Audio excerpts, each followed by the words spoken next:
for joining. A couple of items, and then glad to take your questions. First, there was an announcement by the Trump administration this week about a proposal, Trump RX. President doesn't do things without putting his own name on them. But just as a kind of a consumer safety tip, it's been promoted by the White House as something that is going to enable people to buy prescription drugs cheaper. It's sort of hollow. There's not really much to it. And if folks want to find prescription drugs cheaper, probably much better to deal with programs like GoodRx or Ask Your Pharmacist. There's a 340B program that enables low-income people to access medications at lower costs already. The president has basically got more of a web page than a product or service. And that web page is somewhat incomplete, doesn't give information about generic drugs that could be cheaper than name brand drugs that are being discussed. And if the White House really wanted to bring prescription drug costs down, they would be pursuing power that we gave to HHS as part of the American Rescue Plan to negotiate prices with pharmaceutical companies and bring drug prices down. President Biden took that power that we put in the American Rescue Plan and negotiated pharmaceutical prices down on a number of the most commonly used pharmaceuticals affecting Americans. And that power still exists for the Trump administration, but for some odd reason, they've chosen not to enter into these challenging negotiations with pharmaceutical companies to bring these prices down. So if they really want to bring prices down, they have a way to do it. And this is just another example of President Trump, frankly, focusing on issues other than pricing issues. Drug prices are going up. Valentine's Day costs are going up for roses and chocolate and the meal that you might go out to have with your loved one. And we're seeing this energy, housing, food, everything is going up. And that's unfortunate. This latest effort is sort of a fake effort. That's number one. The second issue.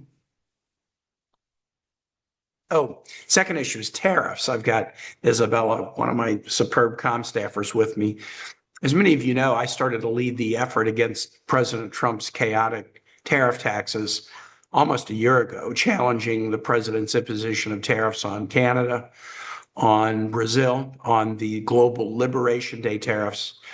This is a very chaotic strategy that is nothing more than a tax on Americans, increasing prices for everyday items and making it harder because of retaliatory tariffs for American businesses to sell their products overseas.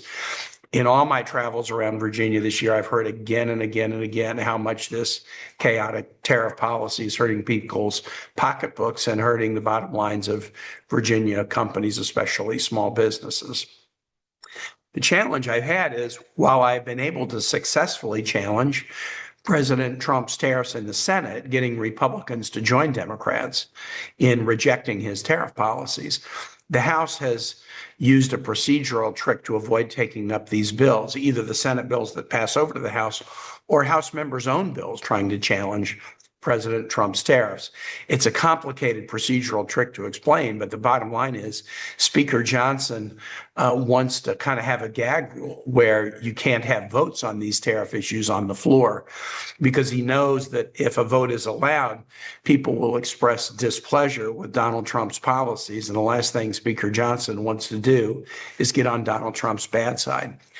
Last night, the House anger at this gimmick finally boiled over, and there was a vote on a procedural matter. But the underlying question is whether these tariff items can be taken up on the House floor for vote. Speaker Johnson and the White House worked really, really hard, as they have all year, to block any House votes on tariffs. But the White House and the Speaker failed.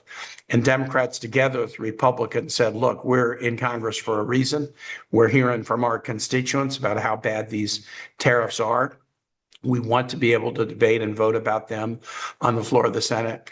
And so they essentially ended the procedural gimmick that had been used to silence critics of tariffs in the House for the last year. That means the Senate bills that we passed over to the House now can be taken up. And it also means House bills that are being filed to challenge these tariffs can be taken up as well. I want to thank my colleagues, Senator Wyden, Senator Schumer, Senator Rand Paul, Mitch McConnell, Lisa Murkowski, Susan Collins, Tom Tillis on the Republican side, Mark Warner, Amy Klobuchar on the Democratic side. We've had a good coalition going after these tariffs. And we're now working in tandem with our House colleagues, particularly the lead Democrat on House Foreign Relations, Representative Meeks, to strategize about how we can move together.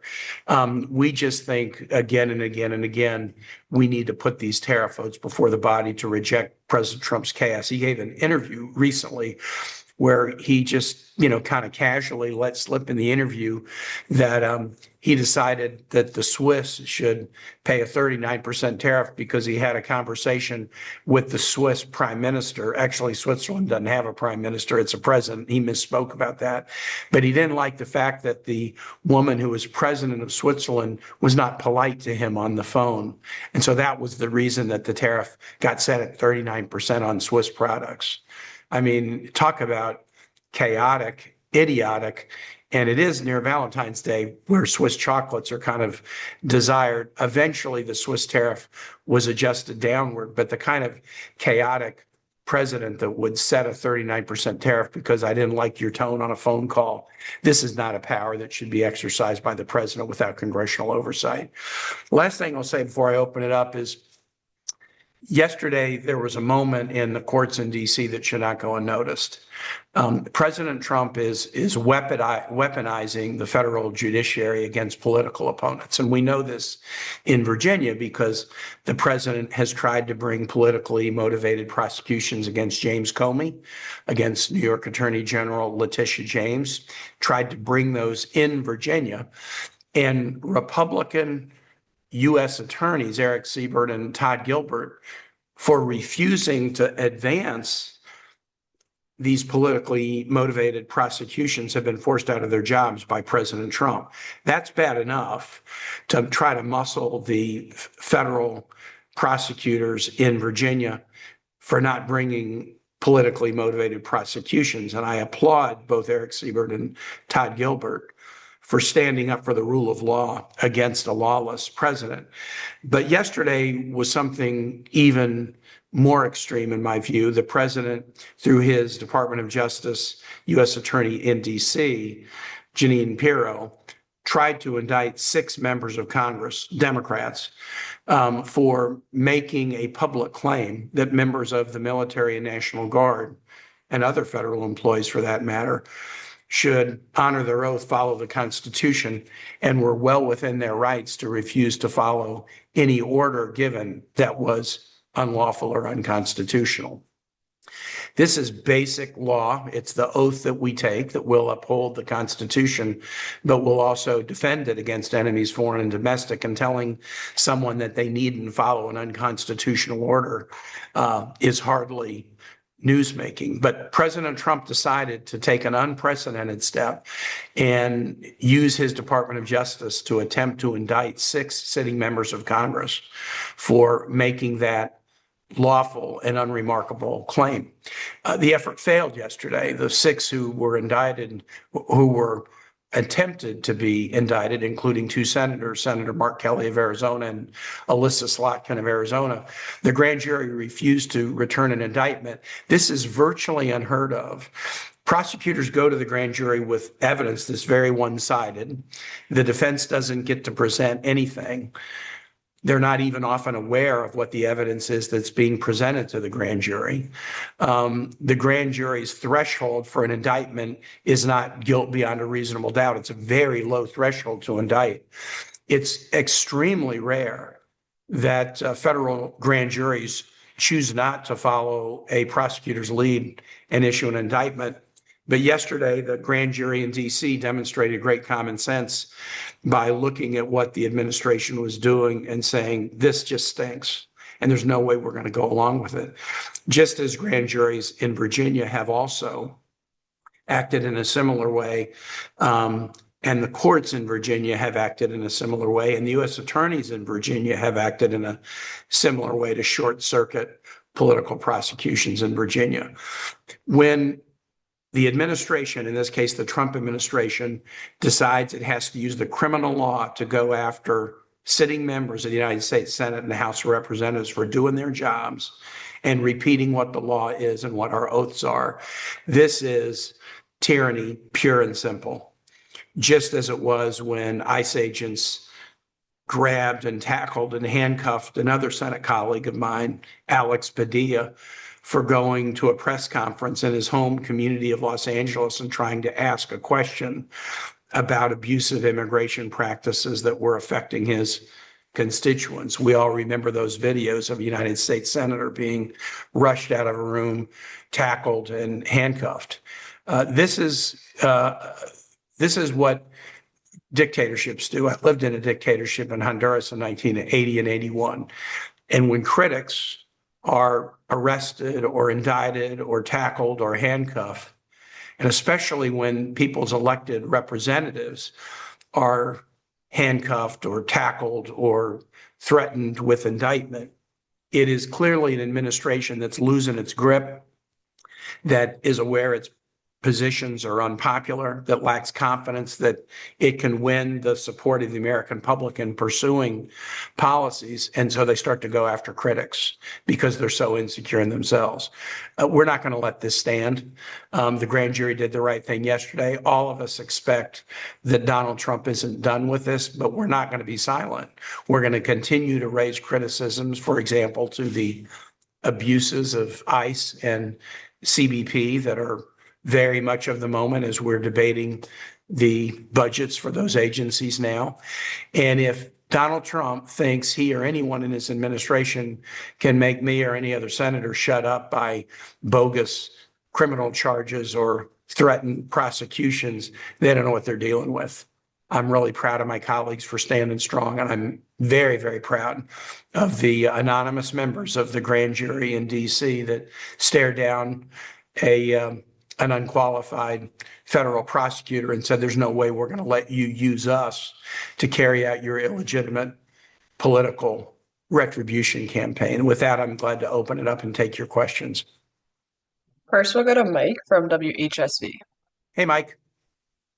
Senator, thank you for taking the time today. Yep. My question to you is, I wanted to get your reactions. I don't know if you've seen the news out of Fulton County, Georgia, about the raid there, and then the continuing coverage of that being a 2020 election denier. I want to get your thoughts on, this development, and, I know you were very vocal about the 2020 election and how it was approved back in the day. So I really want to get your reaction to this. Yeah, Michael, it's pathetic that the president is devoting federal resources to try to relitigate an election that happened 6 years ago and not focusing his attention on bringing down food, energy, healthcare, housing costs, or creating a better life for everyday Americans. Why focus on the 2020 election at this late date? It's, again, the president is so insecure about everything that he can't admit what numerous courts have found, what Georgia Republican election officials have proclaimed again and again, that he lost that election. He's trying to prove that he won Georgia in 2020, even though the governor at the time was a Republican, the lieutenant governor was Republican, the officials running the elections were Republican. There was a famous phone call where the president tried to strong-arm Georgia officials and say, I need you to find me another 13,000 votes so that I can say that I won. President Trump and his cronies should have been convicted for those actions. They're now trying to, in my view, fabricate evidence. When they go into the Fulton County Election Board and seize evidence about 2020, I am completely confident that they'll cook up some story, likely with fabricated evidence, to assuage the president's ego and suggest that he won. We need a president who's focused on making life better for Americans, not on, salving his own insecurities by relitigating an election that happened 6 years ago. Next, we'll go to Charlie from WSET. Hey, Charlie. Hello, how are you? Good.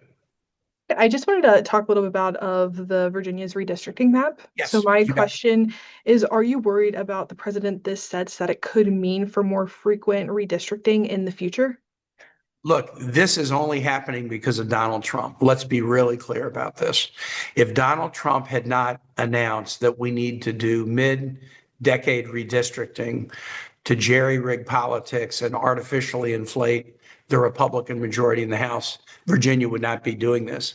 The president started this last year by pressuring the North Carolina legislature to redistrict, eliminating 3 Democratic seats. And that's the margin right now. Democrats would have a majority in the House right now, except for President Trump doing it. And it's clear that North Carolina wasn't alone. They're doing the same thing in Texas, and they're trying to do the same thing in other states. President Trump cannot expect to jerry-rig American elections and have democracy-loving people sit back and do nothing.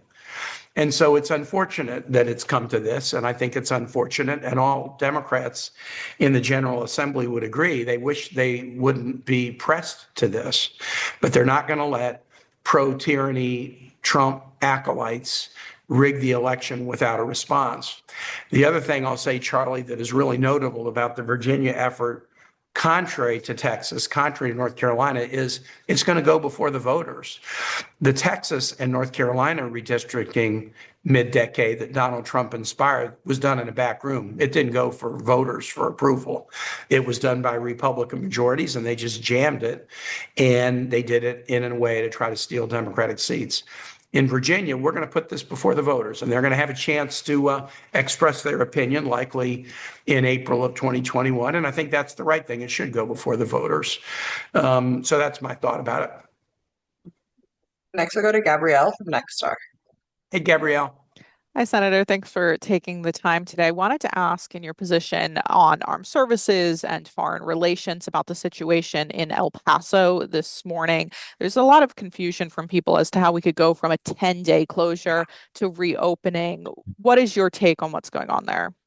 Gabrielle, I'm trying to gather more information, but I'll give you a couple of thoughts. First, I've been to the border a couple of times, and drones at the border are not that uncommon. So cartels have used drones at the border, for example, to essentially operate as aerial cameras to look and see where CBP agents are. So if they're trying to help people cross the border, they want to see where the CBP agents are. And so that is a fairly common thing that's been going on for years, but it's never caused the American airspace to shut down before. It is a known phenomenon. It is annoying. The CBP and others at the border have ways of dealing with it, but it's never led to this shutdown of American airspace. And so I'm very puzzled by this particular incident. And I think the thing that should puzzle all of us is the complete lack of communication between the Department of Defense and the FAA. We know that lack of communication can be fatal. I mean, the accident that occurred a little bit over a year ago at DCA Reagan here was partly due to inadequate communication between the DoD helicopters that are frequent flyers in this congested airspace and the FAA and air traffic controllers who are operating the commercial and managing the commercial aircraft into and out of DCA Reagan. That lack of communication was one of the factors that led to 67 people being killed in this horrible air accident.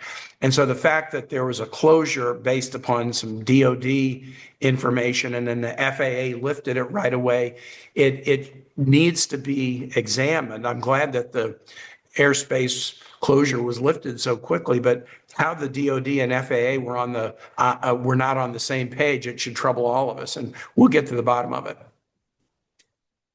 Next, we'll go to Randy from Telemundo. Hey, Randy.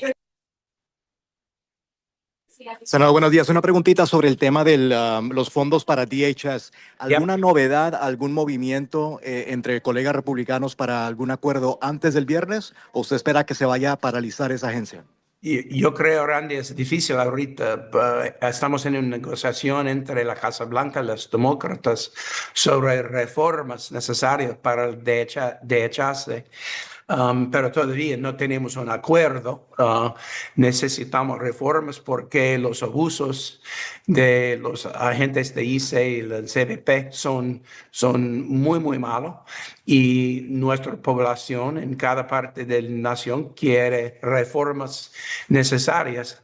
Todavía no tenemos un acuerdo bipartidista y si no tenemos un acuerdo, yo no voy a votar para fondos para ICE. Entonces, los republicanos están en un retreat hoy para discutir este asunto. Es posible que vamos a tener el primer voto en el Senado sobre fondos esta tarde o esta noche, pero los demócratas vamos a votar contra fondos hasta el día cuando tenemos reformas importantes. All right, those are everyone's questions. Thank you all for joining. We'll send out a video shortly. Thank you, guys.